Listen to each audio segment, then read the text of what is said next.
విజయవాడలో AP tourism development corporation ఆధ్వర్యంలో golden Jubilee celebrations ఘనంగా జరిగాయి. కూటమి ప్రభుత్వం ఏర్పడిన 18 నెలల్లో టూరిజం పరంగాను రాష్ట్ర అభివృద్ధి చెందడంతో tourism department chairman Balaji AP TDC employees bike rally నిర్వహించారు. ఏపీ టూరిజం 50 సంవత్సరాలు పూర్తి చేసుకుని 51వ సంవత్సరాలు అడుగు పెడుతున్న నేపథ్యంలో భవానీ హైలాండ్ ఫ్యాషన్ షో సాంస్కృతిక కార్యక్రమాలు చేపట్టారు.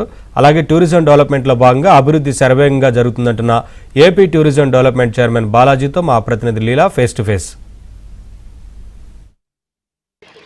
కూటమి ప్రభుత్వం అధికారంలోకి వచ్చిన తర్వాత ఏపీ టూరిజం దూసుకుపోతుంది. అందరితో పాటు సమానంగా బైక్ ర్యాలీలో పాల్గొని ఈ కార్యక్రమాన్ని విజయవంతం చేసేందుకైతే మాత్రం దూసుకెళ్తున్నారు. సో ఎలాంటి ఫెస్టివల్, ఇంకా ఎలాంటి డెవలప్మెంట్ అనేది మనకి జరగబోతుంది?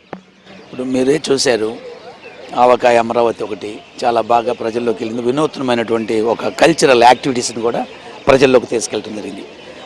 గౌరవ ముఖ్యమంత్రి చంద్రబాబు నాయుడు గారు ఆలోచన ప్రజలకు కావాల్సిన ఆహ్లాదకరమైనటువంటి పరిస్థితులను వాళ్ళు రోజంతా కష్టపడి లేదా మంత్ ఎండింగ్లోనో లేదా వీకెండ్లోనో వెళ్ళి అక్కడికి రిసార్ట్స్కో, బీచెస్కో, లేదా హోటల్స్కో, లేదా టెంపుల్స్కి వెళ్ళి ఒక చక్కటి ఫ్యామిలీతో ఒక వినూత్నమైనటువంటి ఇన్స్పిరేషన్ పొందే విధంగా, ఎంజాయ్ చేసే విధంగా ఈ టూరిజం యాక్టివిటీ తీసుకెళ్ళడం జరిగింది. ఇవాళ మా టూరిజం 50 ఏళ్ల ఈ గమనంలో అందుకే ఈరోజు ఒక గోల్డెన్ జూబ్లీ సెలబ్రేషన్ చేసుకుంటున్నాం.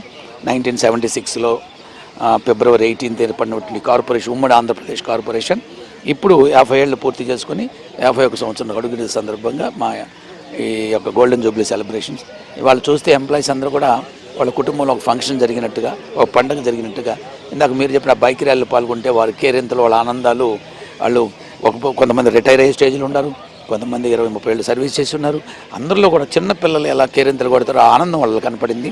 ఎందుకంటే ఎన్నో కుటుంబాలకి వాళ్ళ ఆంధ్రప్రదేశ్ టూరిజం ఒక జీవన వృత్తి కల్పిస్తుంది, జీవనోపాధి కల్పించే పరిస్థితి ఉంది.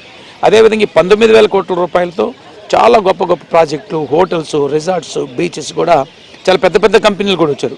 బాబు గారు ఈ రాష్ట్రాన్ని ఒక బ్రాండ్ ఇమేజ్గా క్రియేట్ చేయడానికి ఇటీవల మీరు చూసారు బిల్ గేట్స్ కూడా ఈ రాష్ట్రానికి రావటం. ప్రత్యేకించి చంద్రబాబు నాయుడు గారి మీద ఉన్న విశ్వాసం ఏదైతుందో, ఒక విజనరీ లీడర్ ఉండి ఆంధ్రప్రదేశ్ని ఇప్పుడున్న పరిస్థితులు విడగొట్టబడిన తర్వాత ఎవడికి పుట్టిన బిడ్డరా ఎక్కి వేడుస్తున్నావు అన్న చందంగా తయారైన ఆంధ్రప్రదేశ్ని 2014 ముఖ్యమంత్రి ఒక డెవలప్మెంట్కి తీసుకెళ్తే అనూహ్యంగా ప్రపంచ చరిత్రలోనే 34,000 ఎకరాలు, 34,384 ఎకరాలు సేకరించి ఒక రూపాయి ఖర్చు లేకుండా ఒక గొప్ప క్యాపిటల్ తయారు చేయాలనుకున్నారు. దురదృష్టంగా 2019లో ప్రజలు ఆదరించలేదు.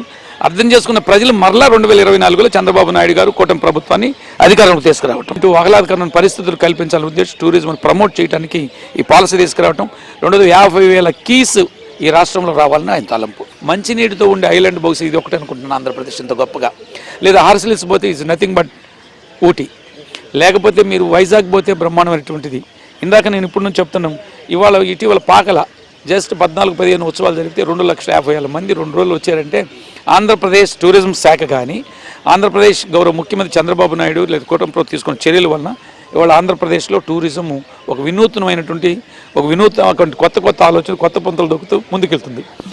Thank you sir. అయితే చూశారు కదా, ఏపీ టూరిజం అనేది సూపర్గా అయితే మాత్రం దూసుకు వెళ్తుంది. దానికోసం ఇప్పటికే చంద్రబాబు నాయుడు అలాగే మనకి ఏపీ టూరిజం మినిస్టర్ కూడా దీని మీద పూర్తిగా కసరత్తు చేస్తున్నారు. దానికి సంబంధించి చైర్మన్ కూడా వాళ్ళకి సహకరిస్తూ ఎక్కడ వచ్చేటటువంటి పబ్లిక్కి కానీ, లేకపోతే ఎవరైతే టూరిస్టులు ఉన్నారో వారికి కానీ ఎక్కడ ఇబ్బందులు కలగకోకుండా ప్రతి ఒక్కటి కూడా దగ్గరుండి పరిశీలిస్తూ వాటిని క్షుణ్ణంగా చూస్తూ కూడా అందరికీ ఆహ్లాదమైనటువంటి వాతావరణాన్ని కల్పించేందుకు కూడా వీరు కృషి చేయడం అయితే కనిపిస్తుంది. కెమెరా పర్సన్ సురేష్తో లీలా, ఏబిఎన్ ఆంధ్రజ్యోతి, విజయవాడ, భవానీ.